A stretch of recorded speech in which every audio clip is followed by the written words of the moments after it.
സദസ്സിന് വിനീതമായി കുപ്പുകയും 156 വർഷം മുൻപ് 1869 ഒക്ടോബർ 2 ഗുജറാത്തിലെ പോർബന്ദറിൽ പിറന്ന മോഹൻദാസ് കരംചന്ദ് ഗാന്ധി എന്ന മഹാത്മാഗാന്ധിയുടെ ഓർമ്മ ഇന്ത്യ എന്ന ഉപഭൂഖണ്ഡത്തെ മാത്രമല്ല, ലോകത്തിലെ സമാധാനകാംക്ഷികളായ സഹോദരങ്ങളുടെ എല്ലാം ഹൃദയങ്ങളെയും ത്രസിപ്പിക്കുന്നുണ്ട്.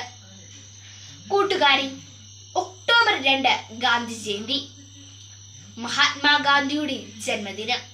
ലോകമനസ്സിൽ സത്യത്തിന്റെയും അഹിംസയുടെയും ആ രൂപമായി ഇന്നും ഗാന്ധി വീണ്ടും ഉയർക്കുകയാണ്. ജനന കോടികളുടെ മനസ്സിൽ ഗാന്ധിസം എന്ന സമാധാന സന്ദേശമായി. കാലം കാണാൻ കൊതിച്ചിറങ്ങിയ ഒരു സുന്ദര സ്വപ്നമായിരുന്നു ഗാന്ധി.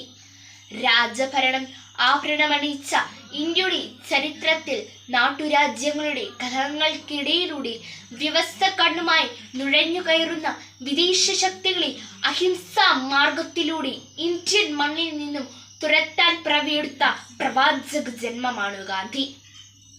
നിങ്ങളെ ഞാൻ ആക്രമം പഠിപ്പിക്കുകയില്ല, കാരണം അതിൽ ഞാൻ വിശ്വസിക്കുന്നില്ല.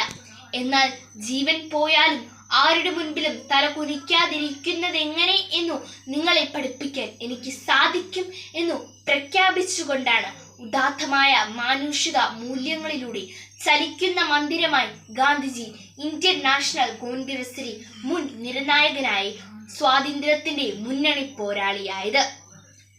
ഹിന്ദുയിസവും ജൈനിസവും ക്രിസ്തുതയും ഏറെ സ്വാധീനം ചെലുത്തിയ ഗാന്ധി മനസ്സിൽ ഭഗവത്ഗീതയും വിശുദ്ധ ബൈബിളിലെ അഷ്ടഭാഗ്യങ്ങളും ദൈവസ്വരമായി.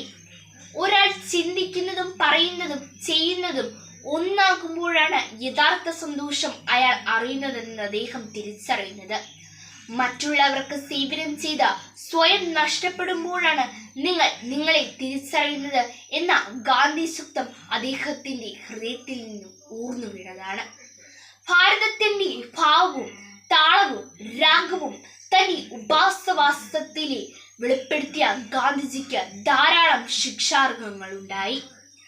ആചാര്യ വിനോബാവെ, സർദാർ വല്ലഭായ് പട്ടേൽ, മീര ബഹൻ, CF ആൻഡ്രൂസ്, ബർഹരി പരിഹർ, രവിശങ്കർ വ്യാസ്, ഖാൻ അബ്ദുൽ ഗാഫർ ഖാൻ തുടങ്ങിയ പ്രമുഖർ ഗാന്ധിസത്തിന്റെ അധ്യാപകരായപ്പോൾ ഗാന്ധിജി കാലം രുചിച്ചറിഞ്ഞ ഉപ്പുരസമായി. ഗാന്ധി ജയന്തി നമുക്ക് സേവന ദിനമാണ്.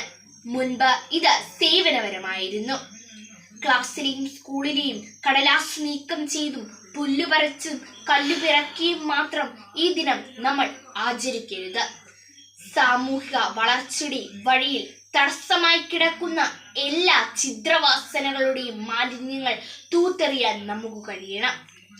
ഇന്ത്യ സ്വാതന്ത്ര്യ വഴിയിലൂടെ നടക്കട്ടെ. അതിനായി നമുക്ക് ക്ലാസും സ്കൂളും നമ്മുടെ ലഹരിമുക്തമാക്കാം. നമ്മുടെ ദുശീലങ്ങളും ദുഷിച്ച ജീർണിപ്പുകളെയും തുടച്ചു നീക്കാൻ ഈ ഗാന്ധി ജയന്തി നമുക്ക് തുടക്കമിടാം. ഭാരത് മാതാ കി ജയ്.